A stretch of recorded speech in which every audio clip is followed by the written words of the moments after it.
الحمد لله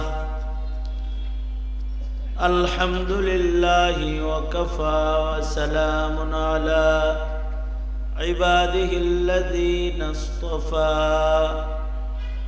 أما بعد فأعوذ بالله من الشيطان الرجيم بسم الله الرحمن الرحيم والعصر إن الإنسان لفي خسر إلا الذين آمنوا وعملوا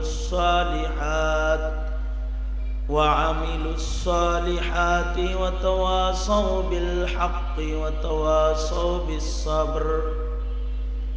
وقال النبي صلى الله عليه وسلم كل أمتي يدخلون الجنة إلا من أبى. قيل من يأبى يا رسول الله؟ قال من أطاعني دخل الجنة ومن عصاني فقد أبى، أو كما قال عليه الصلاة والسلام. اللهم صل على محمد وعلى آل محمد كما صليت على إبراهيم وعلى آل إبراهيم إنك حميد مجيد. اللهم بارك على محمد وعلى آل محمد كما باركت على إبراهيم وعلى آل إبراهيم إنك حميد مجيد. বৃহত্তর মাসদাইর তাফসীরুল কোরআন মাহফিল কমিটির উদ্যোগে আয়োজিত তাফসীর মাহফিল 2025 দুই দিন ব্যাপী 19তম এ অধিবেশনের আজকের আখিরি রজনী মোহতারাম সভাপতি, উপস্থিত হযরত বুজুর্গ উলামায়ে কেরাম, সম্মুখপানে সমবেত দিন প্রিয়, ইসলাম প্রিয়, দিনদার ইমানদার মুমিন মুসলমান ভাইরা, পর্দার আড়াল থেকে আলোচনায় শামিল মা বোনেরা, আল্লাহর দরবারে শুকর, আল্লাহ তাআলা কোরআনে কারীমের দর্শে তাফসীর মাহফিলে আমাদের আশার বসার তৌফিক দান করেছেন। কালিমাতুশ শুকর পড়ি, শুকরিয়া আদায় করি, জবান খুলে ভক্তি ভরে সমস্বরে আওয়াজ করে মহব্বতে সকলে মিলে বলুন আলহামদুলিল্লাহ। দুই দিন ধরে ওলামা হযরতগণ গুরুত্বপূর্ণ নসিহত করেছেন। আমি সবার শেষে আপনাদের সামনে বসেছি কোরআনে কারীমের সূরাতুল আসর, মক্কি সূরা, সূরার সিরিয়ালে 103 নাম্বার আর নাজিল হওয়ার দিক দিয়ে 13 নাম্বার 3 আয়াত বিশিষ্ট একটি সূরা আপনাদের সামনে তেলাওয়াত করেছি, হাদিস পড়েছি। সূরাটার গুরুত্ব এত বেশি যে ইমামে শাফিঈ রহমাতুল্লাহি আলাইহি বলেন, এই উম্মতকে যদি আল্লাহ শুধু সূরা আসর দিত আর যদি কোনো আয়াত হাদিস নাও দিত, উম্মত যদি এই সূরার উপরে চলতো কিয়ামত পর্যন্ত, তো এই সূরাটাই গোটা উম্মতকে জান্নাতে নেওয়ার জন্য যথেষ্ট সূরা। সাহাবীদের একটা আমল হলো, সাহাবীরা একজন আরেকজনের সাথে দেখা হইলে এই সূরা পড়া শোনায় দিত। আমার যেহেতু আপনাদের সাথে সাক্ষাৎ, সাহাবীদের একটা আমল নকল করলাম, এই সূরা আপনাদেরকে পড়ে শোনাইলাম। সাহাবীরা তো উলাইকা হুমুল মুমিনুনা হাক্কা, তারা প্রকৃত ঈমানদার। ওনাদের আমলের নকলের বরকত যদি আল্লাহ আমাদের দেয়, তা আমরা লাভবান হয়ে গেলাম। এই মানুষে সূরাটা তিলাওয়াত করেছে। কোরআনে কারীম পুরাটা আল্লাহর কথা। কার কথা? জোরে বলেন, আরো জোরে বলেন। আমাদের মালিক কে? আসমান জমিন কার? কোরআন কার কালাম? কোরআন পুরাটা আল্লাহর কথা। কোরআনে আল্লাহ পাকের কথার ভেতরে আল্লাহ তাআলা অসংখ্য জায়গায় কসম করে করে কথা বলছেন। আমাদের খাসলাত হলো আমরা কসম করে কথা বলি। মানুষের খাসলাত, মানুষ কথা কসম করে বলে। আল্লাহ তাআলা কোরআনে জায়গায় জায়গায় কসম করে কথা বলছেন, কিন্তু মানুষের কথায় কসমের উদ্দেশ্য ভিন্ন, আর আল্লাহর কথায় কসমের উদ্দেশ্য ভিন্ন। মানুষ কসম করে তার কথাকে ওজন বাড়ানোর জন্য, তার কথাকে বিশ্বাস্য বানানোর জন্য, তার কথাটা মার্কেটে সবাইরে আস্থার সাথে গ্রহণ করার জন্য কসম করে। যেমন তুই এই কামটা করছস, না ভাই আমি করি নাই। তুই ছাড়া কেউ করে নাই, না আমি করি নাই। তুই ছাড়া কেউ সাহসী পাবে না, তুই করছস। না ভাই আল্লাহর কসম করি নাই। তাইলে মনে হয় করস নাই। তার মানে 3 বার কসম ছাড়া কইছে, বিশ্বাস করে নাই, কসম করছে, আর কথাটার ওজন বাড়ছে, তো কয় ঠিক আছে তাহলে করস নাই। মানুষের খাসলাত কসম বিশ্বাস করে, কসমের কথা গ্রহণ করে, আর মানুষ তার কথাকে ওজনদার বানানোর জন্য কসম করে। কিন্তু আল্লাহ তাআলা আল্লাহর কথায় মানুষের বিশ্বাস করানোর জন্য আল্লাহ কসম করেন নাই। আল্লাহর কথা কসম করে সত্য বানানোর দরকার নেই। ওমান আসদাকু মিনাল্লাহি কিলা, আল্লাহর চাইতে সত্যবাদী আর কেউ আছে? জোরে বলেন। ওমান আসদাকু মিনাল্লাহি কিলা, আল্লাহর চাইতে সত্যবাদী আবার কে? সুতরাং আল্লাহর কথা কসম করে সত্য বানানোর দরকার নেই। আল্লাহর কথা সব সত্য, এটাই ঈমান। কসম কইরা আল্লাহর কথা বড় বানানোর দরকার নাই। কালামুল মুলুকি মুলুকুল কালাম, আল্লাহর কথা এমনি কথার রাজ্যের রাজা, রাজার কথা কথার রাজ্যের রাজা কথা। এটা কসম করে এটা ওজন বানানোর কোনো দরকার নেই। তবে আল্লাহ তাআলা আসরুন শব্দটা কোরআনের সূরা আসরের শুরুতে কসম করেছেন। এইরকম জায়গায় জায়গায় আল্লাহ কসম করেছেন, বিভিন্ন জিনিসের কসম করেছেন। আল্লাহ পাক কসম করে যে জিনিসটাকে আমাদের সামনে পেশ করছেন, যত জায়গায় কোরআনে আল্লাহ কসম করছেন, তত জায়গায় আল্লাহ তাআলা যে জিনিসের কসম করছেন ওই জিনিসটার দিকে আমাদেরকে দৃষ্টি আকর্ষণ করছেন। অর্থাৎ ওই জিনিসটার মূল্য পেশ করছেন, যে এটা কিন্তু দামি জিনিস, আমি কসম খাইছি, এটা দেখে রেখো, বা এটা তাকায় দেখো, আমাকে চিনো, আমি কিন্তু এটার কসম করেছি। যেমন আল্লাহ তাআলা কসম করেছেন অশ-শামস, সূর্যের কসম। তার মানে দৃষ্টি আকর্ষণ, সূর্য তাকায় দেখো। সূর্য এত বড়, তাহলে সূর্য যিনি বানাইছে তিনি কত বড়? ওয়াশ-শামস, সূর্য তাকায় দেখো। সূর্যের আলোর যদি হয় এত পাওয়ার, এটা যিনি বানাইছে তার কত পাওয়ার? ওয়াল কামার, সুন্দর চাঁদ নজর করে তাকায় দেখো। চাঁদ যেমন একরকম থাকে না, তুমিও একরকম থাকবে না।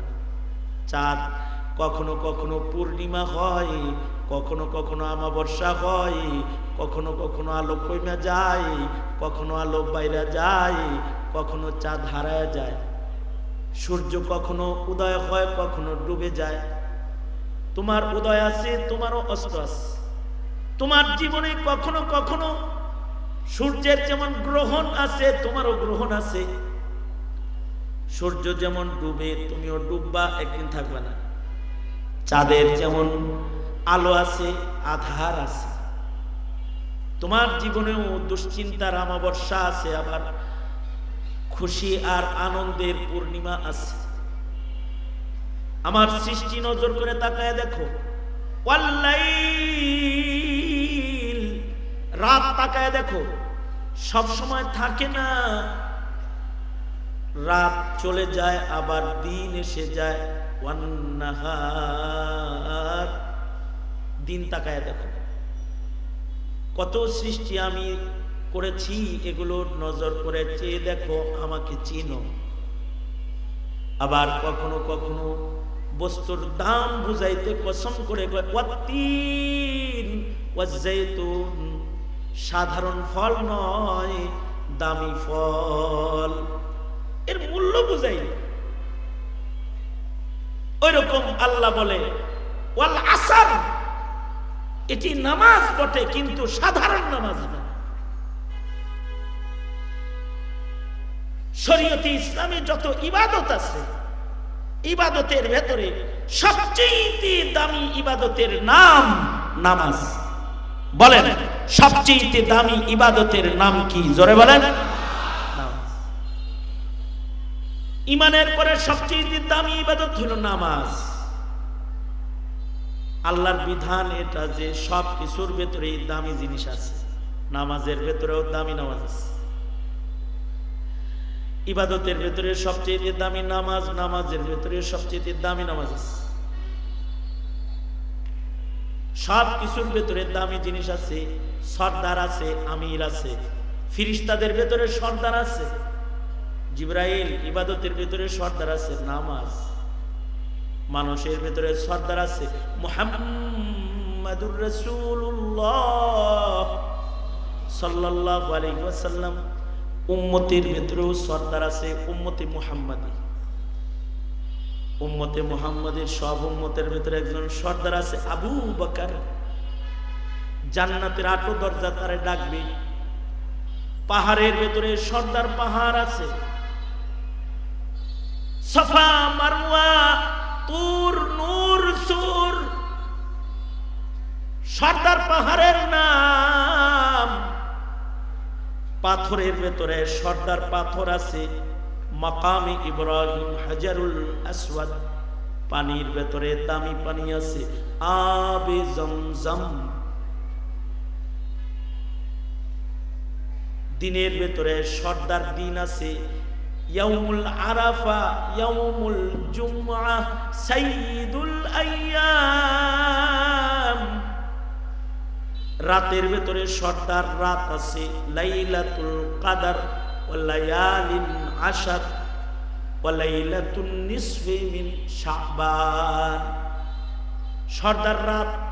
মাসের ভেতরে সর্দার মাস আছে, মাসের ভেতরে দামি মাস শাহরু রমাদান আল্লাযী উনজিলা ফীহিল কুরআন। সব মাসের মতো মাস নয়, দামি মাস, কোরআন নাজিলের মাস, নফল করলে ফরজের সওয়াব কামায়ের মাস, ফরজে 70 গুণ বেশি কামায়ের মাস, জাহান্নাম তালা দেওয়ার মাস, জান্নাত খুলে দেওয়ার মাস, সর্দার মাস। 5 ওয়াক্ত নামাজের ভেতরেও সর্দার নামাজ আছে, দামি দামি নামাজ আছে। দামি নামাজের ভেতরে সবচেয়ে দামি নামাজ হলো সালাতুল ফজর। আর 5 ওয়াক্ত নামাজের ভেতরে ওজির নামাজ হলো সালাতুল আসর।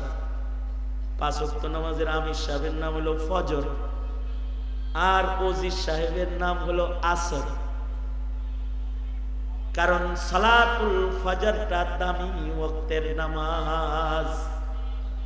24 ঘন্টার ভেতরে একটা দামি সময় আছে। 24 ঘন্টা, 24 ঘন্টার ভেতরে সবচেয়ে দামি সময় হলো ওয়াক্তুল ফজর, ফজরের সময়। ফজরের সময় 24 ঘন্টার ভেতরে সবচেয়ে দামি বিধায়ী। সুবহানাল্লাহ বলার লাগে রেডি হয়ে বসেন, একটা খবর দেই। ফজরের নামাজের ওয়াক্তটা এটা 24 ঘন্টার ভেতরে সবচেয়ে দামি ওয়াক্ত। এ কারণেই এই ওয়াক্তটা মাকামে নবুয়ত, অর্থাৎ বাবা আদম থেকে শুরু করে আমার নবী পর্যন্ত যত নবী আসছে সব নবীকে আল্লাহ তাআলা ফজরের নামাজের সময় নবুয়তি দিয়েছে। তার মানে কি? তার মানে হলো 24 ঘন্টার ভেতরে ফজরের চেয়ে দামি সময় নাই। এ কারণে ফজরের সময় সবচেয়ে দামি ইবাদত দিছে সালাতুল ফজর। এ কারণে ফজরের ওয়াক্তের সময় ফজরের নামাজ গুরুত্বের সাথে পড়ে। ফজরের নামাজে যত কোরআন পড়ে অত কোরআন কোন নামাজে পড়ে না। ফজরের নামাজ যত গুরুত্বের সাথে আজান দিয়ে ডাকে ডাকে পড়ে, আলাদা ডাকে সালাতু খায়রুম মিনান নাওম। কোন ওয়াক্তে কথা কয় না আসসালাতু খায়রুম মিনান নাওম, কিন্তু ফজরে কয় এই ঘুমাইস না আয়া পর, ঘুমের চেয়ে নামাজ ভালো। কারণ নামাজের ভেতরে এটা সর্দার নামাজ, নামাজের ভেতরে এটা আমির নামাজ, আমির। যারা ফজরে নামাজ পড়ে তাদের নামাজের সাক্ষী ফেরেশতারা দিবে। আল্লাহু আকবার, জোরে বলেন। জোহরের নামাজের সাক্ষী দোকানের সেলসম্যানও দিব, বসে নামাজটা পড়ছে। রাস্তার ভিক্ষুকেও দিব, দেখছি গেছে। পথচারীরা সাক্ষী দিবে যে নামাজ পড়ছে। মানুষের সাক্ষী আর ফেরেশতার সাক্ষী ব্যবধান আছে না? কিন্তু ফজরের নামাজের সময় সব মানুষ সাক্ষী, ঘুমায় রয়েছে। কিন্তু ফজরের ওয়াক্তের সময় ফেরেশতাদের আনাগোনা হয়। জমিনের ফেরেশতারা আসমানে যায়, আসমানের ফেরেশতারা জমিনে আসে শিফটি পরিবর্তনের সময়। এ কারণে আল্লাহ তাআলা বলেন আকিমিস সালাতা লিতুলুকিশ শামসি ইলা গাসাকিল লাইলি ওয়া কুরআনাল ফাজর ইন্না কুরআনাল ফাজরি কানা মাশহুদা ইন্না কুরআনাল ফাজরি কানা মাশহুদা। ফজরের নামাজটা হলো সাক্ষী নামাজ। ফজরের নামাজ যারা পড়ে তাদের নামাজের সাক্ষী দেয় ফেরেশতারা। আল্লাহু আকবার, জোরে বলেন। ফজরের লম্বা কেরামত তিলাওয়াতুল কুরআন হয়। ক্লান্ত বদনে কুরবানি বেশি ফজরের নামাজে। শীতের রাত ল্যাপের নিচে আরাম লাগতেছিল, ঠান্ডা পানি দিয়ে ওযু কইরা মসজিদের পয়লা কাতারে দাঁড়ায়া নামাজে দাঁড়ায়া লম্বা কইরা কেরাত শুনবার লাগছে।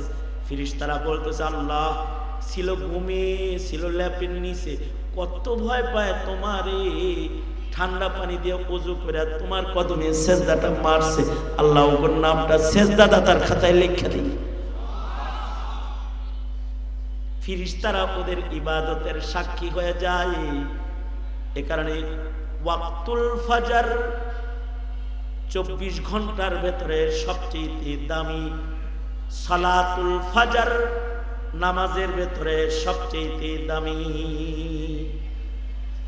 যারা ফজরের নামাজ পড়ো না এরা ফহিনী নামাজি। রাগ হয়েছে? রাগ হলে কি চেয়ে ফহিনী নামাজি বেটা ফজর পড়ছ না। আর যারা ফজর পড়ে ওরা সরদার নামাজি। আল্লাহু আকবার বলেন। সরদার নামাজি ফজর পড়ে, সরদার নামাজি। ফজরের ওয়াক্তের পরেই যেই ওয়াক্তটা সবচেয়ে বেশি দামি সেই ওয়াক্তটার নাম হলো ওয়াক্তুল আসর। আর ফজরের পরেই গুরুত্বপূর্ণ নামাজের নাম হলো সালাতুল আসর, আসরের নামাজ। এ কারণে এই দুই নামাজের নামে কসম আছে কোরআনে। ওয়াল ফাজর, সূরাতুল ফাজর, ওয়াল ফাজর ফজরের কসম।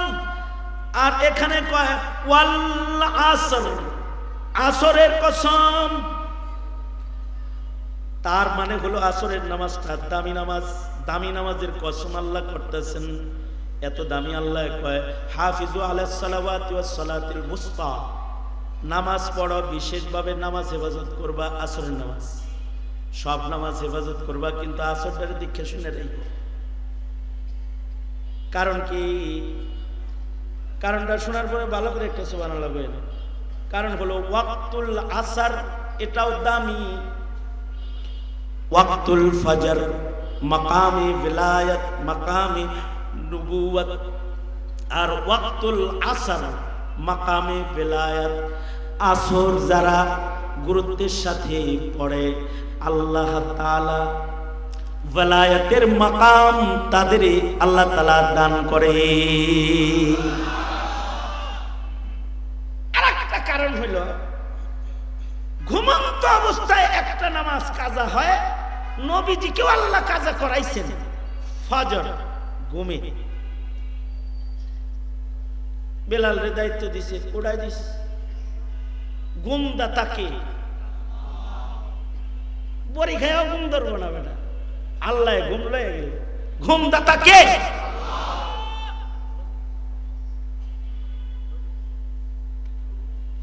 মাইরা একেবারে কাটবে না, ঘুম দেয় কে? আল্লাহ। আল্লাহ যদি ঘুম দেয় কাউরে, তাহলে সেই ঘুম অনেক সময় লম্বা হয়ে যায়, অ্যালার্ম বাজে, করার কিছু থাকে না।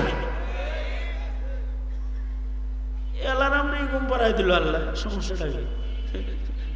বেলাল তো অ্যালার্ম, বেলালেরও ঘুম পাড়াই দিচ্ছে। বেলাল সারা জনম ফজরে সবাই রে ডাকে, আল্লাহ বেলালেরও ঘুম পাড়াই দিচ্ছে, বেলালও ঘুমায়। আল্লাহ যদি ঘুম পাড়ায় কাউকে, তাহলে ঘুম লম্বা হয়। এ কারণে ইমানদার রে আল্লাহ লম্বা ঘুম পাড়াবে কবরে। ইমানদার যখন ঘুমাবে, কবরে যাবে, তো তাকে বলবে নাম কানাউমাতিল আরুস, বাসরের জামাইয়ের বড় একটা ঘুম দে, কেউ দরজার কাছে আইব টাইব না। আল্লাহু আকবার, জোরে করে বলেন। ঘুম দে, এক ঘুমে ইসরাফিলের বাসে। পরে ইসরাফিল তো করে ডাকবো না। আল্লাহ তাআলা সূরা কাহাফে আছে, আসহাবে কাহাফকে ঘুম পাড়াইছে এক ঘুমে 309 বছর। কয় বছর? এই কয় বছর? কয় বছর? 309 বছর। এক ঘুমে 309 বছর। কিসের বদলায় ঘুম? অনেক নামাজ পড়তে তাই, অনেক রোজা তাই না, আরামের একটা ঘুম উপহার দিছে আল্লাহ তাদেরকে। কিসের বদলায়? মূর্তি অপছন্দ করার গুণের বদলা। কিসের বদলা? মূর্তি অপছন্দ করা। কিসের বদলা? কিসের বদলা? আমি আল্লাহর কাছে দোয়া করি, সারা জনম মৌলবীরা ভাস্কর্য আর মূর্তির বিরুদ্ধে ওয়াজ করলো, কিন্তু 5 তারিখের থেকে 6 তারিখ সন্ধ্যার ভেতরে টোটাল বাংলাদেশের সব মূর্তি ধুলার সাথে মিশাইয়া দিল। কোন আলেম মূর্তি ভাঙে নাই, কোন ছাত্র মূর্তি ভাঙে নাই, কিন্তু মূর্তি অপছন্দকারী ইব্রাহিমের সন্তানরা বাংলাদেশের স্কুল কলেজেও আছে। ওরা মূর্তিকে শোয়ায়া মূর্তির উপরে মুইতা দিছে, বেটা মুইতা দিছে, মুইতা দিছে, পেশাব করছে।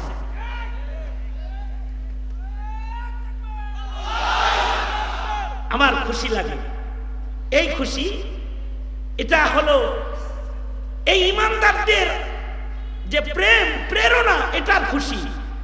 আমার মন বলে ওদের এই আমলটা যদি আল্লাহ কবুল করে থাকে, কবরে যাওয়ার সাথে সাথে বলবে হাসিনার বহুত্ববাদের মিশন তসনসকারী তোরা একাত্মবাদ প্রেমী আমার ইমানদার বান্দা, আরামে আসহাবে কাহাফের মতো ঘুমা, কেউ তো করে ডিস্টার্ব দিবে না, ঘুমায় পড় সব, আল্লাহ তাআলা বলবে। আসহাবে কাহাফের লোকজন রাজা মূর্তি পূজা করে, তফসির তো এখন সবার ঘরে ঘরে আছে, বাংলা পড়া দিয়ে। এরা মূর্তি ভাল লাগে না, এখন পূজা ভাল লাগে না। এদের কি ভাল লাগে না? এদের কি ভালো লাগে না? এই কথা বলেন, এদের কি ভালো লাগে না? পূজা ভালো লাগে না। পূজা ভালো না লাগাটা ঈমান, কিন্তু ওয়াজ ভালো না লাগাটা বেঈমান। বেঈমান কাটটা বেঈমান। মুসলমানের পূজা ভালো নাই লাগতে পারে, না লাগাটাই ঈমান। কিন্তু যারা বলে পূজা সবার, ওরাও বেঈমান। জোরে বলেন ওরা কি? জোরে আওয়াজ করে বলেন ওরা কি? জোরে বলেন বেঈমান। কেন পূজা মুসলমানের হবে? হিন্দুরা কি আমাদের ওয়াজে আসে? ঈদগাহে ঈদের নামাজ পড়তে আসে? জুমার নামাজ পড়তে আসে? তো কালেমাওয়ালা পূজায় যাবে কেন? ভূতে ধরছে? হিন্দুত্ববাদ চাষাবাদ করতে চাও শাহজালালের বাংলায়? মূর্তি অপছন্দ করা, বাস এই ঈমানের কারণে 309 বছর ঘুম পাড়াইছে একটা না। খালি মানুষের ঘুম পাড়ায় নাই, এর ভিতরে একটা কুত্তা ছিল, হেরো মূর্তি ভাল লাগে না। মানে এই 7 জন যখন মেলার থেকে বাইরেছে, জঙ্গলে যাইব, কুত্তা একটা পিছে পিছে আসে। 7 জনে কয় কি রে জ্বালায় বললাম, আমরা যাই নিরিবিলি, ঘেউ ঘেউ পাঠি এটা আহে কে? কুত্তায় কয় আমি ঘেউ ঘেউ করতাম না, আমি ঘেউ ঘেউ করতাম না। আল্লাহু আকবার বলেন। কারণ আমিও তোর দলের, তোর যেটা ভালো লাগে না আমার এটা ভালো লাগে না, আমি তো ওর লগে। আল্লাহ কয় অকাল গুহুম, আসলে এই কুত্তাটাও ওর দলের। আল্লাহ দলের গণে কোরআনের ভিতরে। আজব কুকুর যেটা কথা বলেছে আসহাবে কাহাফের লোক, মনে মনে ভাবতে পারেন কুত্তাও কথা কয়। আল্লাহ বলাইলে হরিণ কথা কয়, নবীর লগে হরিণ কথা কইছে। আল্লাহ বলাইলে উটে কথা কয়, নবীর লগে উট কথা বলছে। সহিহ হাদিস শিকায়াতুল জামাল। আল্লাহ বললে বাঘও কথা কয়, বাঘ কথা বলে। আল্লাহ বললে সাপ কথা বলে, সাপ গারে সরে কথা বলে, সাপ বলে। আল্লাহ নবী কবে থেকে আয়া বয়া রয়েছে আপনারা দেখবো বলে আবু বকর দেখতে দেয় না, এই জন্য দিশি কামড়ে খান বসায়। সাপে কয়। বাইহাকি শরীফে আছে এক সাহাবীর নাম হযরত সফিনা। আরবের মানুষ তো 7-8টা তার জানে না। মরুভূমির দেশে থাকে, আমার মতো বাঙালি যে বুড়িগঙ্গা পদ্মা যমুনা মেঘনা নদী ভ্রমণে গেছে সব কইরা, কিন্তু নদীতে যায় নাও গেছে ডুইবা, ডুবছে তো সব নদীতে মরছে। কিন্তু ওই নৌকায় ছিলেন হযরত সফিনা রাদিয়াল্লাহু আনহা। তিনি একটা কাঠ ধইরা কোন রকম ভাষা রয়েছে, ঢেউয়ের বাড়ি ওনাকে জংলার তরে তীরে পৌঁছায় দিয়েছে। বাইহাকি শরীফে আছে উনি তীরে নাইমা কেবল শুকরিয়া টুকরা আদায় করে কেবল উঠা জোরাদারি সব গেছে কেনা পানিতে ভাসতে ভাসতে দাঁড়ায় একটু মোড়ামুড়ি দিতেছে, আর তাকায় দেখে যে বাঘ একটা খাবার দেওয়ার লেগে একেবারে প্রস্তুত হয়ে রেডি হয়ে রয়েছে, এখনই লুকমাটা বানাইবো আর কি। সাহাবীর মতন, সাহাবী যেমন জঙ্গলের পাহাড়ের চূড়ায় দাঁড়ায় বলে, এই জঙ্গলের হিংস্র প্রাণী, আমরা আল্লাহর রাসূলের সাহাবী, সব বাইরে হয়ে যা। সাহাবী কথা বলছে আর জঙ্গলের প্রাণীরা সব যার যার মতো জঙ্গল ছাইড়া চলে যেতেছে। এটাও তো সাহাবী। এটা বাঘের বরাবর দাঁড়ায় বলে, এই আমি সাইয়্যিদুল মুরসালিন নবীর সাহাবী, তোদের জঙ্গলে মুসিবতে পড়ে ভেসে এসেছি, সাবধান, আমার ভয় লাগে, আমার দিকে আসবি না। সাথে সাথে বাঘ তার থাবাকে নিচে নামাইয়া ধীরে ধীরে আস্তে আস্তে হেঁটে হেঁটে হযরত সফিনার কাছে যায় দাঁড়াইছে। বাঘের জবান খুলেছে, সাইয়্যিদুল মুরসালিন নবীরা আমি দেখি নাই, তুই নবী দেখছস, আমি তোরে দেখি।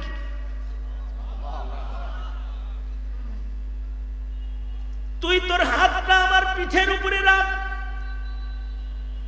জঙ্গলের সবাই বুঝবে তোর লগে আমার খাতির, আমি জঙ্গলের রাজা। ভয়াল জঙ্গল পার করে দেব আমি আমার জিম্মায়।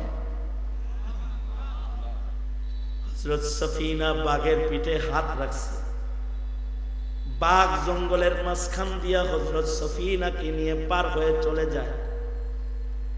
বাঘ সিংহ সবাই দেখে নীরব দাঁড়ায়, কেউ কাছে আসে না। টোটাল জঙ্গল পার করে দিয়া মানব বসতির কাছাকাছি আগায়া দিয়া এবার বাঘটা কান্দে আর সফিনাকে আদর করে বলে যাও চলে যাও। যতদূর হযরত সফিনাকে দেখা গেছে ততদূর বাঘ দাঁড়ায় দাঁড়ায় কাঁদছে, মনে হয় নিজের আপন কলিজা ছেঁড়া কোনো ধন বিদায় দিতেছে। বাঘের জবান খুলে গেছে, বাঘ কথা বলেছে। আল্লাহ পাকের কুদরত, আল্লাহ বলাইলে বাঘ কথা কয়, আসহাবে কাহাফের কুকুর কথা কয়। মূর্তি খালি তগর অপছন্দ না, আমারও অপছন্দ, আমি তোদের দলের, তারাইস না, আমি তোদের সাথে থাকবো। কুকুর সহ 7 আল্লাহর গোলাম যে ঘুমায় পড়ছি, এক ঘুমে 309 বছর, 309 বছর পরে আল্লাহ ঘুম ভাঙছে।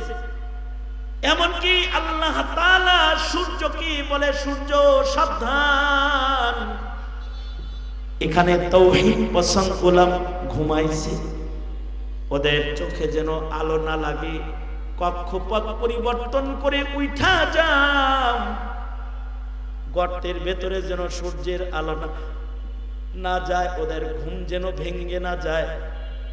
এবার সূর্য দূর দিয়া উঠা যায়, ডুইবা যায়, ভিতরে আলো যায় না। 309 বছর পরে ঘুম ভাঙ্গাইছি। ঘুম থেকে জায়গায় একজন আরেকজনের কয়, কিরে খুব ঘুমাইছ? কতক্ষণ ঘুমাইলাম রে? কেউ কয় আধা দিনের কম না, কেউ কয় 1 দিনের কম না। ইয়াউমুন আও বা'দা ইয়াউম, আরেকজন 1-2 দিন বুঝি লম্বা ঘুমাইছে, খিদা লেগে গেছে। তাহলে যাও বাজারে যাও, কিছু নিয়ে আসো। টাকা লয়ে বাজারে গেছি, যায় দেখি ধরা খাইছে। মানে বাজারে কোনো পরিচিত মানুষ নাই, দোকানদার সব নতুন নতুন লাগে, টাকা দিছে আর কয় করতে আইছস? 309 বছর আগের টাকা লয়ে আইছস, গুপ্তধন পাইছস? না ভাই, এগুলো আমার ইনকাম করা টাকা না, এগুলো তোর ইনকাম করা 309 থেকে। তুই কি 309 বছর আগের মানুষ? এখন বাদশাকে, এখন বাদশাহ, তখন বাদশাকে ছিল, তুই তো 309 বছর আগের লোক, কয়দিন ঘুমাইছস? আমি একা না, আমার লগে আরো আছে, সব একসাথে ঘুমাইছিলাম। আসহাবে কাহফের ঘুম দেখা আর জাগ্রত হওয়া দেখা সবার কিয়ামত বুঝে আসছে। গোটা রাজ্যের মানুষ একসাথে কালেমা পড়ে মুসলমান হয়ে গেছে।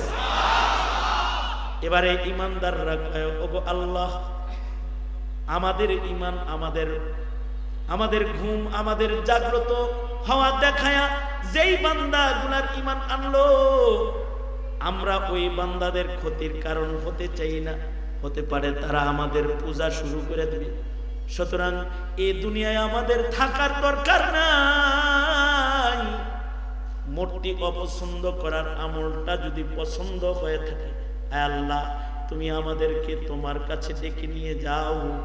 দোয়াটা করতে দেরি হইছে, আল্লাহ তাআলা 7 জনকে একসাথে ডেকে জান্নাতে নিতে দেরি করে নাই। 7 জনকে একসাথে আল্লাহ তাআলা মৃত্যু দিয়া আল্লাহর জান্নাতে পৌঁছায়া দিয়েছে। ঘুম আল্লাহর দান, আল্লাহ ঘুম পাড়াইলে এরকম পাড়ায়। আল্লাহ ঘুম পাড়াইলে কলা পাতায় ঘুম পাড়ায়, আল্লাহ ঘুম পাড়াইলে মসজিদেও ঘুম পাড়ায়, আল্লাহ ঘুম পাড়াইলে শান্তিতে নিজের জন্মভূমিতেও ঘুম পাড়ায়। আর আল্লাহ যার ঘুম জন্মভূমিতে হারাম করে দেয়, সে মুদির ঘরে যে ঘুমায় যায়, নিজের ঘরে ঘুম হয় না। রবের দান। তবে ঘুম আল্লাহ পাড়াইলে জাগ্রত আর উপায় থাকে না। এখন বান্দারে যদি আল্লাহ ঘুম পাড়ায় আর যদি ফজর কাজা হয়, তো বান্দা আমল করবে কেমনি? এই জন্য নবীরাও একদিন ঘুম পাড়ায়, অথচ অ্যালার্ম ঘড়িয়ে আছে বেলাল নিজেও ঘুমাইতেছে। আল্লাহর রাসূল বেলালকে বলছে, এই বেলাল জাগাই দিস? কিন্তু কয়, জি হুজুর। কোন কি? আমি জাগাই দেব ইনশাআল্লাহ। সব ঘুমায় পড়ছে। কতক্ষণ পরে বেলালও ঘুমাইছে। আবু বকরের ঘুম ভাঙছে সূর্য ওঠার পরে। আবু বকর চোখ খুলে দেখে নবী ঘুমায়, বেলাল ঘুমায়, সব ঘুমায়। আবু বকর বলে মাতব্বরি করার কাম আমার না। আবু বকর জাগ না, কিন্তু সাথে সাথে আবার চোখ বন্ধ করে আলাইছে। আল্লাহর রসুল ঘুমাইতেছে, আমি চোখ খোলা রাখলে আল্লাহর নবীর বিরুদ্ধে চলে যাবো। তো নবী ঘুমায় তো আবু বকর চোখ বন্ধ করে আলাইছে। কতক্ষণ পরে হযরত উমরের ঘুম ভাঙছে। উমর তো আর আবু বকর না, উমরের লোক গরম যে বেলাল যে গুতা মেরে কয় কি উড়ানোর কথা আসলো না, ঘুম আজকে দিলাম একটা। আল্লাহর রাসূল বলে চলো যাই, জায়গা ছাড়ো, সবাই যায় একসাথে নামাজ আদায় করবো জামাতে। কাজা নামাজ কেমনে পড়বে আল্লাহর রাসূল নবীজিকে দিয়ে শিখানোর জন্য আল্লাহর রাসূলকেও ঘুম পাড়ায় দিলেন। কিন্তু একটা নামাজ আছে যেই নামাজটা জাগ্রত অবস্থায় কাজা হয়, সেই নামাজটা হলো সালাতুল আসর। যদি সামান্য অবহেলা কেউ করে নেয়, অবহেলা করলে সূর্যটা আস্তে করে ডুবে যায়। আল্লাহ তাআলা বলে আসরের নামাজের কসম, সালাতুল আসরের কসম, ওয়াক্তের কসম, কালের কসম, হায়াতকে মূল্যায়ন করো গোলাম, হায়াত মূল্যায়নকারী হও।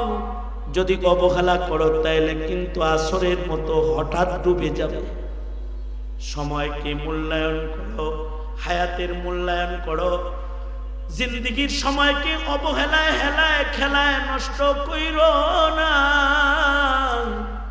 অবহেলা করলে হঠাৎ দেখবে তোমার জীবন সূর্যটা আসরের ওয়াক্তের মতো ডুবে গেছে। আর আজরাইল সামনে দাঁড়ায় গেছে। যদি আজরাইল দাঁড়ায় যায় আর যদি হেলায় খেলায় হায়াত কাটাও, তাহলে কিন্তু ক্ষতিগ্রস্ত হয়ে যাবে, দোজখের আগুনে নিক্ষিপ্ত হয়ে যাবে। কারণ আদ-দুনিয়া মুদবিরাতুন ওয়াল আখিরাতু মুকবিলাতুন। দুনিয়া পেছনে যাইতেছে, কবর তোমার সামনে আসতেছে। সব মানুষের সামনে কবর যাইতেছে, কবর আগাইতেছে আর দুনিয়া পিছাইতেছে। সব মানুষ এই হায়াতের নিসবতে ধ্বংসের ভেতরে আছে।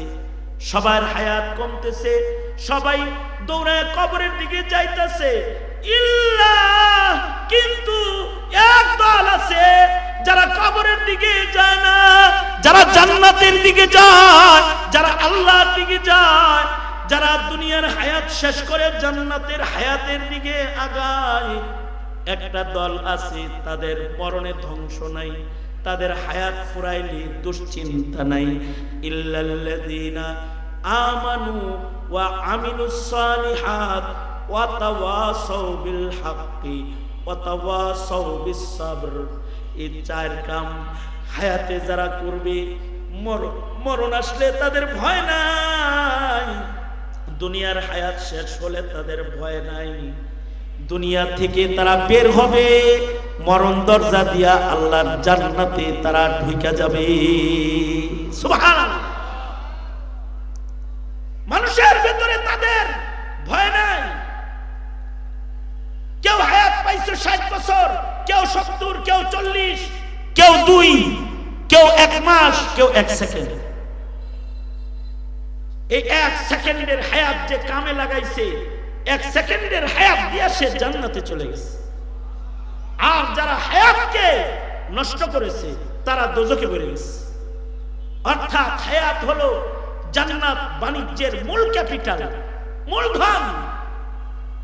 সুতরাং হায়াতকে বেঈমানের হালতে কাটাইলে হবে না, গুনাহের কাজে হায়াত নষ্ট করলে হবে না। হায়াতকে বুবা শয়তানের মতো চুপ থেকে কাটাইলেও হবে না। ওয়াতাওয়াসাউ বিল হক। বুবা শয়তান হয়ে 80 বছর বেঁচে থেকেও লাভ নাই। মুগ্ধ আবু সাইদের মতো 21 বছর বাঁচলেও সত্য বলে যদি মুখ টান করে মরে যাও তো অমর হয়ে মরে যাবে, তুমি চলে যাবে, কিন্তু জাতি তোমার জন্য দোয়া করতে থাকবে, জান্নাত চাইতে থাকবে। ওয়াতাওয়াসাউ বিল হক। অথবা সাউবিস সাবর, ধৈর্যের চরম পরাকাষ্ঠায় নিজের হায়াত কাটাবে। আমলের ধৈর্য, মুসিবতের ধৈর্য, গুনাহ থেকে বাঁচার ধৈর্য, এই গুণগুলা যাদের ভেতরে পাওয়া যাবে তাদের হায়াত শেষ হইলে অসুবিধা নাই। একদিকে তাদের হায়াত শেষ হবে, আরেকদিকে তারা দুখুলে জান্নাত হবে। সুতরাং নিজের জিন্দেগীর মূল্যবান হায়াত এটা কাজে লাগাইতে হবে। আর হায়াত কাজে লাগানোর গোল্ডেন মাস হলো রমজান মাস, যেটা আইতাছে। আল্লাহর রাসূল বলে রজব মাস আয়া বললে আল্লাহর কাছে হায়াত চাইবা। এই কথাটা আমার আলোচনার আজকে শেষ কথা। আমার কাছে যদি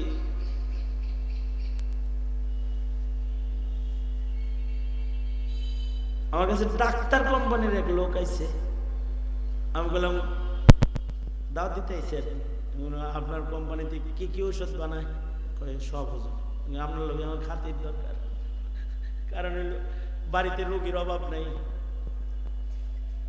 আমি বললাম কিরকম চলে কোম্পানি? হুজুর কম্পিটিশন বিজনেস তেমন ভালো না। আমি একটা বুদ্ধি দিতে পারি, বিজনেস চাঙ্গা হয়েছে। একটা ওষুধ আপনার কোম্পানিকে বানাইতে বলেন তো, ভ্যাকসিনকো অথবা স্কয়ার, এগুলোর সবগুলোর ডিগবাজি দিয়ে 1 নম্বরে চলে যাবে। কি ওষুধ? একটা বড়ি বানাইবেন যার উপরে লিখে দিবেন হায়াত বড়ি। রসিকতা করেন, করি, ফাঁক পাইলে, চান্স পাইলে করি, আমরা লয় করতেছি। কোম্পানিরে বলেন হায়াত বড়ি বানাইতে, হায়াত বড়ি মার্কেটিং করে বেচা লাগবো না, আপনার ইফটিজিং করে লয়ে যাব, সুমায়া টুমায়া লয়ে যাব টাকা দিয়ে। হুজুর এটা কি হয়?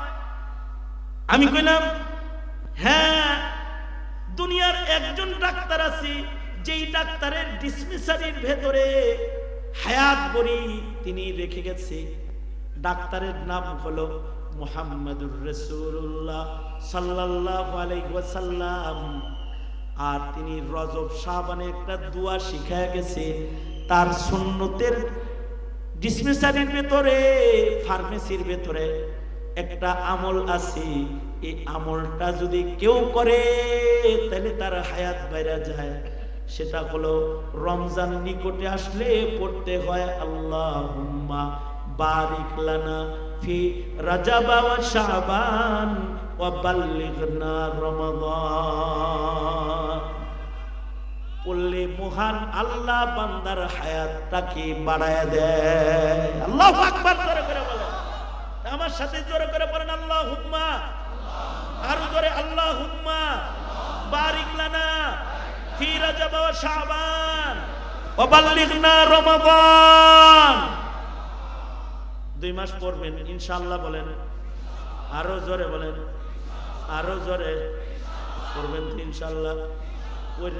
যদি মইরা যান তারপরেও সওয়াবটা পাওয়া যাইবেন। যারা দোয়া পড়বে মরে যাবে, তারা রোজার মাস ইবাদত করার সওয়াব দোয়ার কারণে পাওয়া যাবে। সুতরাং হায়াত কাজে লাগাও। হায়াত কাজে লাগানোর গোল্ডেন সময় হলো রমাদানুল মুবারক। আসছে রমজান। রমজানে নিজের হায়াতের মূল্য বাড়াইতে 2 মাস আগে থেকে প্রস্তুতি নাও যে আগামীর রমজান হবে আমাদের ইবাদতের রমজান ইনশাআল্লাহ বলেন, আওয়াজ করে বলেন ইয়া আল্লাহ। ওয়াদা করে দিছি আর কোনদিন নামাজ কাজা করব না, কোরআন পড়ব, আলেমদের সাথে থাকব ইনশাআল্লাহ। চিল্লা এখন আর জোরে, আমার সাথে 2-3টা কথা কইতে হইব। সোজা করে আল্লাহ আপনি ছবিটা ভালো করে তুললে নেন, এই কথাগুলো এইভাবে নামান, এমনি এমনি এমনি এমনি বলেন। যেই তবলিগে আলেম ওলামা নাই, ওই তবলিগে আমরা নাই। যেই খানকায় আলেম ওলামা নাই, ওই খানকায় আমরা নাই। যেই রাজনীতিতে আলেমের সমর্থন নাই, লাথি মারি ওই রাজনীতির কপালে ইনশাআল্লাহ। কে জোরে আওয়াজ করে বলেন ইনশাআল্লাহ, আরো জোরে আওয়াজ করে বলো। সময় বড় সময় চলছে, এখন নতুন সরকার গঠনের সময়, ভোটটা কারে দিবা?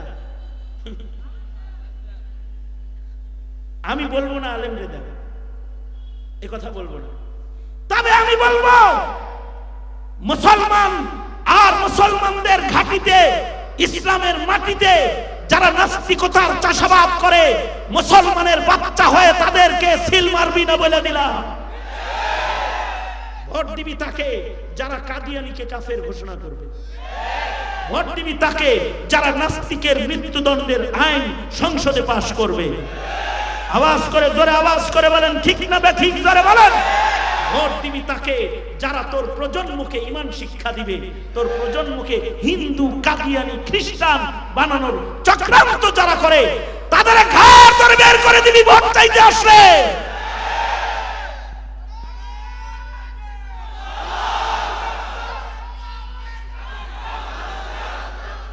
আমরা রাজনীতির ভোট চাইতেছি না, তবে ঈমান বাঁচানো শিখাইতেছি। যারে তারে ভোট দিবি তো দেশটা গুরুস্থান হয়ে যাবে, গুরুস্থান হয়ে যাবে, কবরস্থান হয়ে যাবে, আর শ্মশানে পরিণত হবে। সুতরাং নামাজি বাড়াও, ইমানদার বাড়াও, ইসলাম বাঁচাও, দ্বীন বাঁচাও, প্রজন্মকে বাঁচাও, দোজখের আগুন থেকে নিজেকে বাঁচাও। ঠিক কিনা জোরে বলেন?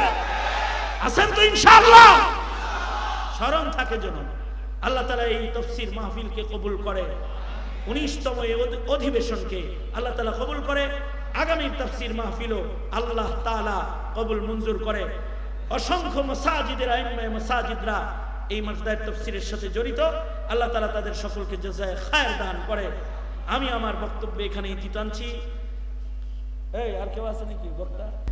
মাশাআল্লাহ, সবাই ইস্তিগফার করেন। আস্তাগফিরুল্লাহ রাব্বি মিন কুল্লি যামবি ওয়া আতুবু ইলাইহি লা হাওলা ওয়ালা কুওয়াতা ইল্লা বিল্লাহিল আলিয়্যিল আযীম।